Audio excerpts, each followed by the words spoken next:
Hola, ¿qué tal estáis, amigos de María Visión? Bienvenidos un día más a vuestro podcast Vivir en Gracia. Aquí estamos cada día más en vuestras casas para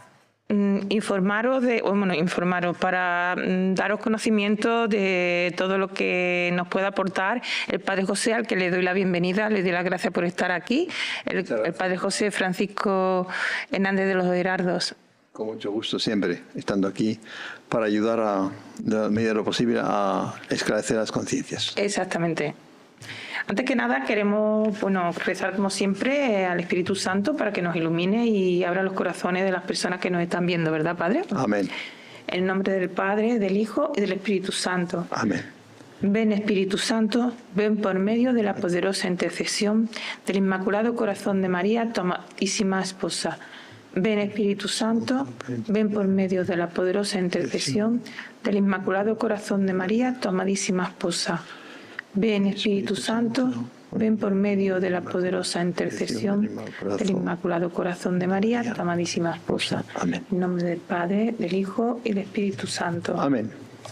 Bueno, pues ya estamos dispuestos a empezar a hablar de los mandamientos, a seguir hablando, mejor dicho, de los mandamientos. Como todos sabéis, estamos por los mandamientos y vamos por el quinto, no matarás, que ha abarcado una serie de programas, varios, muy interesantes todos. Era necesario abarcarlo bien y será así. Verás que no es que nosotros queramos alargar, han sido como 10, 12 programas del quinto mandamiento. Tantos, ¿eh? Y ahora vamos a empezar con el sexto mandamiento. No cometerás actos impuros, pero también está ligado con el noveno. Exactamente. ¿Vale? Sexto y nono mandamiento. Sexto y nono. Entonces, díganos, Padre. Entonces, todo precepto de los mandamientos tiene una formulación positiva y una formulación negativa. En el caso concreto del sexto y noveno mandamiento es: no cometerás actos impuros. Sexto, no consentirás pensamientos impuros. Se puede traducir en fórmula positiva: guardarás la castidad. La castidad es una virtud que obliga a todos. La castidad según el estado. La castidad del soltero, la castidad del casado, y no digamos la castidad del célibe, del que tiene voto, ¿no? Voto de castidad. ¿Por qué la castidad? Porque Dios, que ha creado la naturaleza humana con el instinto de la procreación, la creó ordenadamente, y el pecado original introduce el desorden. El pecado original, como recordamos, se nos borra con el bautismo, pero no las consecuencias del pecado original que arrastramos toda nuestra vida, hasta el final, hasta nuestra muerte. Nos acompañan los 7 pecados capitales, y entre ellos la lujuria. La lujuria, que es el deseo consentido, desordenado de los placeres sexuales. El Dios ha puesto por su índole el placer sexual para conseguir la conservación de la especie, ¿no?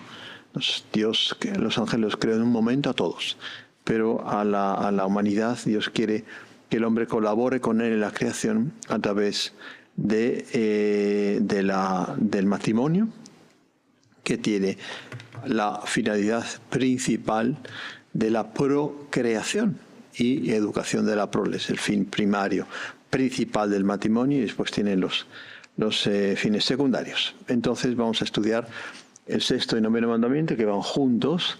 Yo creo, Padre, que, perdone que le interrumpa, que es un mandamiento que hoy en día se tiene una mente muy lasa con él. ¿Por qué? Porque pienso que las personas piensan, bueno, es una tontería esto de la castidad, es una tontería esto de no tener relaciones con la persona que tú conozcas, y que eso da igual, y que es como otra cosa, como el que dice voy a hacer aeróbic, ¿no? Pues la misma importancia le dan cuando es algo porque yo pienso que la sexualidad es sagrada, porque de ahí viene la vida y va unida al amor y a la unión matrimonial, y eso mucha gente no lo llega a entender, pero luego creo que le puede pasar factura a esas personas a la larga, ¿verdad? Porque ellos mismos se hacen daño. Pero en el fondo es todo falta de fe. Falta de fe, porque si yo tengo fe, yo sé que Dios existe, yo sé que Dios me ha creado, yo sé que existe una eternidad.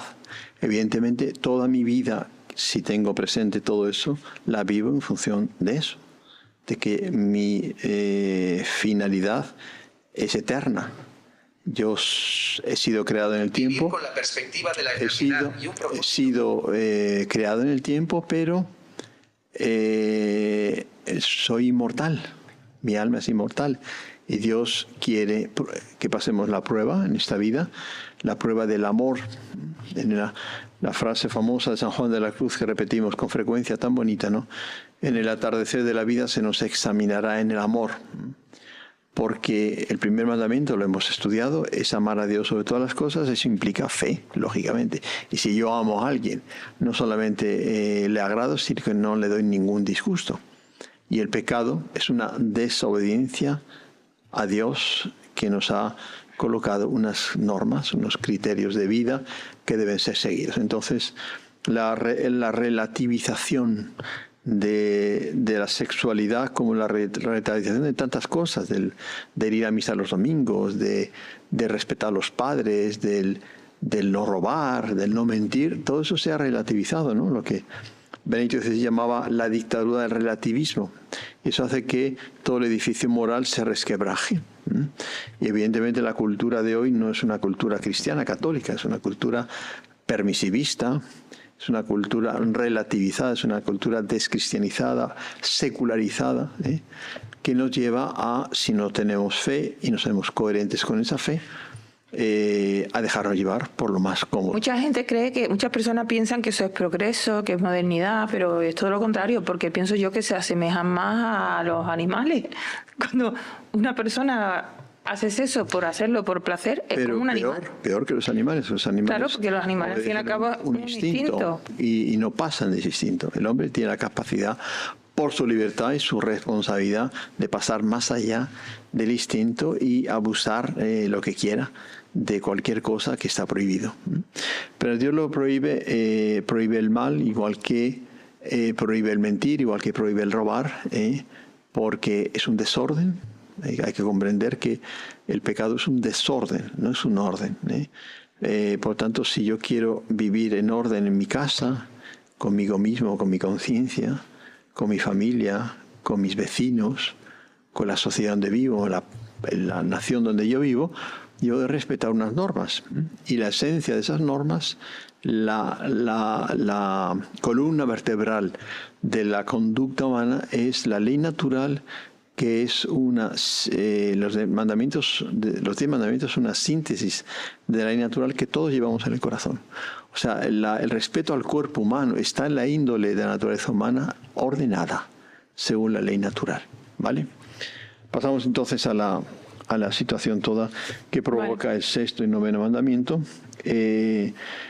Lo hemos enunciado ya, es no cometerás actos impuros, no codiciarás a la mujer de tu prójimo, decía el antiguo texto, no desear impureza voluntariamente.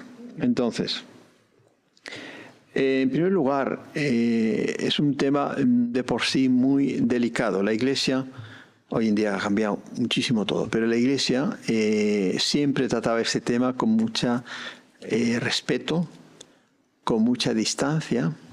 Los grandes moralistas, por ejemplo, San Alfonso María Ligorio, que es el mayor moralista de la Iglesia en materia de teología moral, la última palabra hasta hoy, no ha habido nadie que lo haya superado, es San Alfonso María Ligorio. Todo lo que dice respecto al sexto y noveno mandamiento lo escribía en latín y no tenía traducción, de modo que quien deseaba, evidentemente son manuales para confesores, sobre todo formadores, educadores, tenía que saber latín. Y no cualquier chico iba a leer cualquier cosa, porque la Iglesia considera esta materia especialmente delicada y con una atracción desordenada muy violenta, muy virulenta. Entonces la Iglesia, que es madre, que es maestra, siempre rodeaba esta materia de mucha delicadeza. No se podía, es un tema que no se explicaba en público, es un tema que se trataba con los padres, con los formadores, en privado y con los confesores. Hoy en día ha pasado todo por otra dimensión y se habla de cualquier cosa en cualquier momento de la forma más poco propia y adecuada posible. Esa es la opinión que nosotros, los hermanos del Evangelio, mantenemos. Por lo tanto, es un tema que nosotros tratamos con pinzas. O sea, hay que tratar lo que hay que tratar en su esencia y nada más. Entre otras cosas, por la misma razón por las cuales el confesor, cuando confiesa una persona en esta materia, debe ceñirse a lo imprescindible para entender qué pecado ha cometido. Yo no debo, y el penitente está en el derecho de no responderme si yo voy más allá de aquello que es imprescindible. Entiendo. No tiene por qué entrar en detalles que no son imprescindibles, no solamente convenientes, no imprescindibles. Por tanto, esta nota de respeto, esa nota de discreción debe rodear esta materia, y yo voy a hacerlo así también, precisamente para respetar este espíritu católico que debe regir toda enseñanza y toda formación de un católico, ¿vale? Entonces, vamos concretamente a los pecados. Y a ese respecto hay una frase muy interesante de San Juan Pablo II, que para dejar las conciencias tranquilas, los penitentes, cuando tengan materia de este punto, dejarles claro. Dice el Papa: aunque la iluminación de la conciencia exige la aclaración de las ideas sobre el contenido propio de los mandamientos de Dios, el sacramento de la penitencia no es y no debe ser el lugar de la explicación de los misterios de la vida. No es el confesionario no es un lugar de una charla, de una dirección espiritual en esta materia, sin más. Es confesión. El sacerdote dice eso que lo dice San José Cafaso. San José Cafaso, ya hemos tratado de él aquí en algún momento, es un santo italiano de Turín, que fue el confesor de San Juan Bosco, que tiene un discernimiento muy especial para confesar. Tenía un don. La confesión la puede, evidentemente, administrar cualquier sacerdote que esté autorizado, lógicamente, pero existe algunos confesores que tienen un don especial. El Padre Pío, por ejemplo, tenía un don de discernimiento que él escudriñaba el alma de a la persona que venía, que tenía, que había sido, etc. Eso no lo tiene todo sacerdote. Pero el sacerdote dice aquí, San José Cafaso lo tenía, y él dice aquí que el sacerdote salga del confesionario con algún escrúpulo de no haber preguntado demasiado, más bien que con la espina de haber indagado mucho. Por tanto, que sea cauto, que sea prudente y sea sobrio en el eventual interrogatorio en esta materia. En esta materia, una pregunta sola, no estrictamente necesaria, no nos podría excusar la culpa. Por tanto, mucha prudencia en esta materia. Entonces, pecados. Pecados contra el sexto mandamiento, la fornicación. En la unión sexual realizada libremente y de común acuerdo entre dos personas solteras de sexo distinto. Pecado mortal. No existe ninguna excepción. Eso es bueno remarcarlo, porque como decía Mar, estamos en una sociedad permisivista. Es que lo hacen todos. Peor aún. Lo hacen muchos, peor. Yo debo hacer lo que debo hacer, y debo vivir en coherencia con mi fe.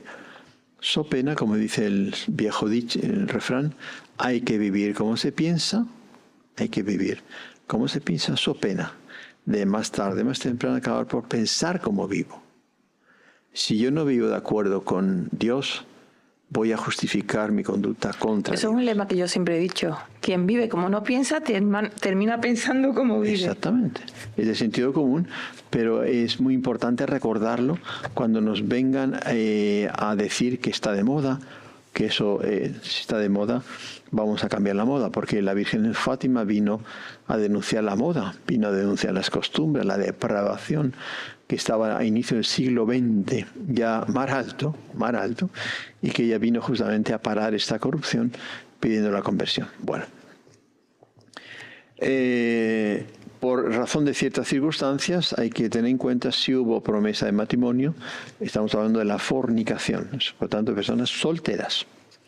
Si hubo consecuencias, es decir, si la mujer quedó embarazada, porque eso condiciona otras obligaciones posteriores. Si no hubo promesa ni consentimiento, no se impone ninguna obligación particular fuera del arrepentimiento, propósito de enmienda y evitar nuevas ocasiones de pecado. En este punto, la mayor dificultad es el verdadero, sincero propósito de no exponerse a nuevas ocasiones de pecado. Porque aquí está uno de los pecados capitales que exigen más vigilancia. La doctrina católica nos enseña que hay dos materias en que gana quien huye antes, que es la fe y la pureza. Yo, si tengo una tentación contra la fe, ¿qué significa tentación contra la fe? Un impulso de negar un dogma, no entenderlo y por tanto negarlo. Yo no debo dialogar con el demonio, no debo dialogar nunca con el demonio. Yo puedo tener una dificultad de comprender la fe y la busco, el indago, estudio. Pero si esa dificultad pasa a ser tentación contra el dogma, corte, ¿vale? Análogamente, el tema de la pureza.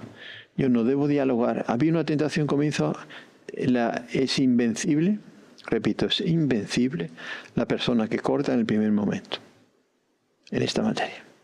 Si espera el segundo momento, va a ser más difícil. Si espera el tercer momento, muy difícil parar. Entonces, en esta materia, tengo que evitar la ocasión de pecado, porque exponerse en esta materia, como en otras, a ocasión de pecado, ya es pecado contra la prudencia. Yo sé que entrando en ciertas páginas de internet no voy a tener fuerza para cortar, no debo entrar en esas páginas de internet.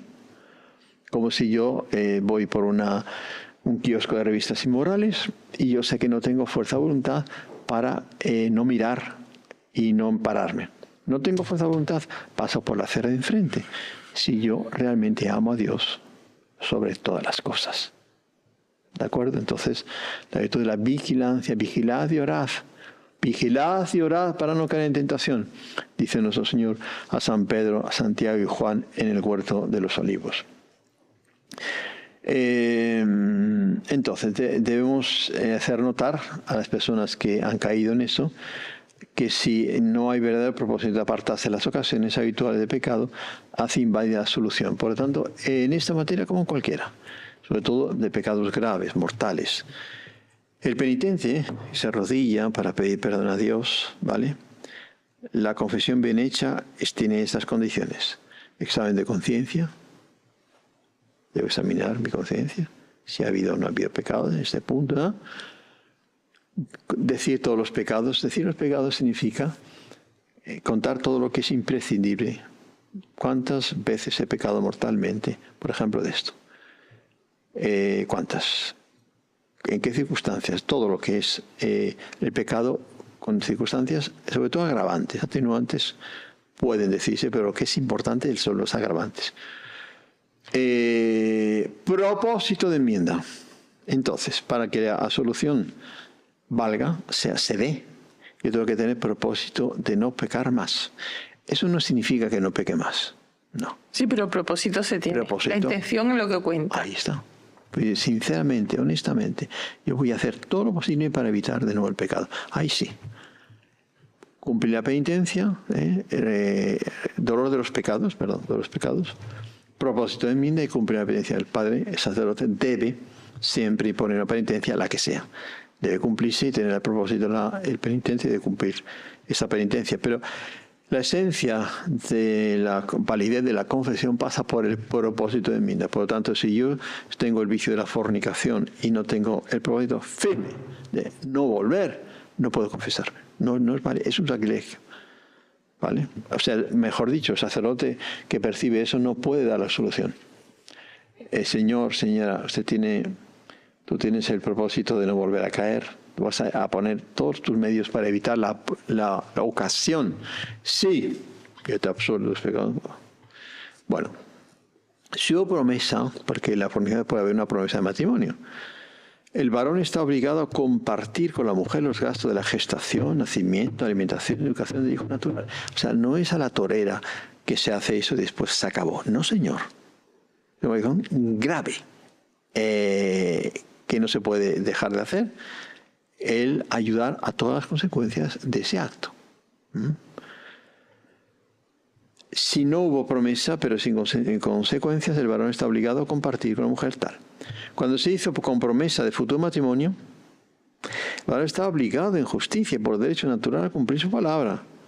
Y si no puede hacerlo sin que se sigan daños mayores, debe en justicia compensar el daño causado. Tiene matiz, por lo tanto.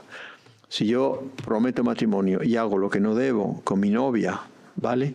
Yo, varón, soy obligado a pasar a cumplir mi promesa.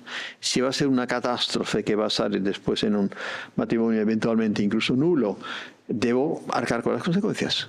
Pero eso no queda así. No queda así.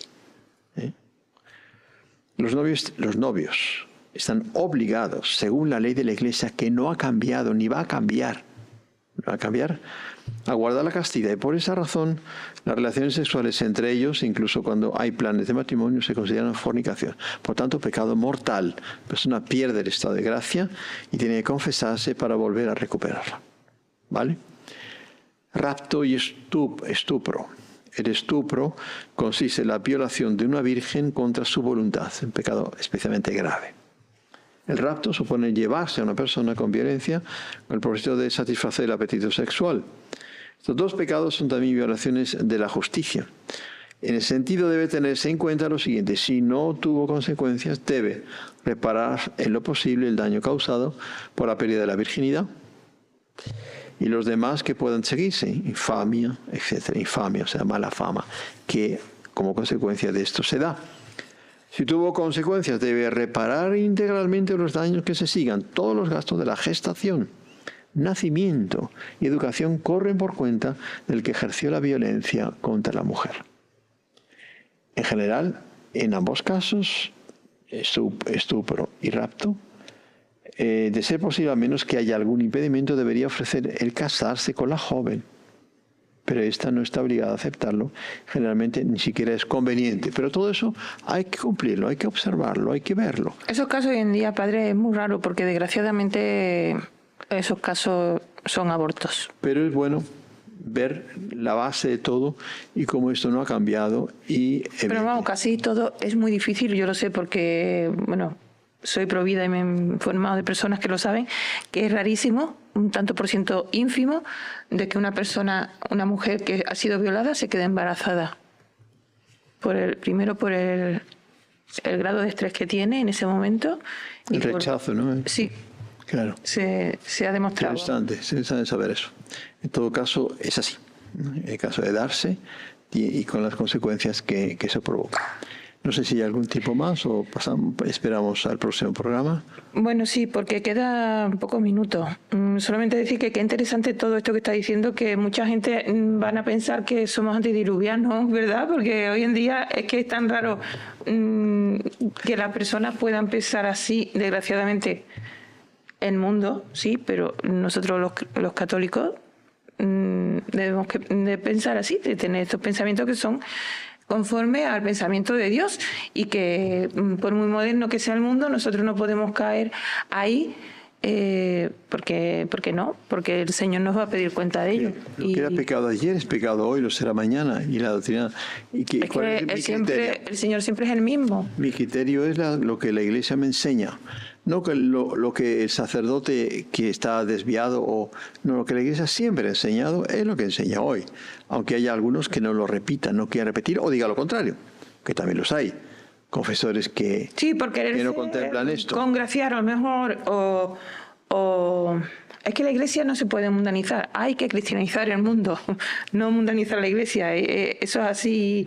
Y hoy en día, pues muchas veces, hay veces que incluso con buena intención, desgraciadamente, hay sacerdotes que los pueden caer ahí en ese error, ¿no? Aquello que dice nuestro Señor, no pido que los saques del mundo, están en el mundo, pero no son del mundo. Nuestra patria es el cielo.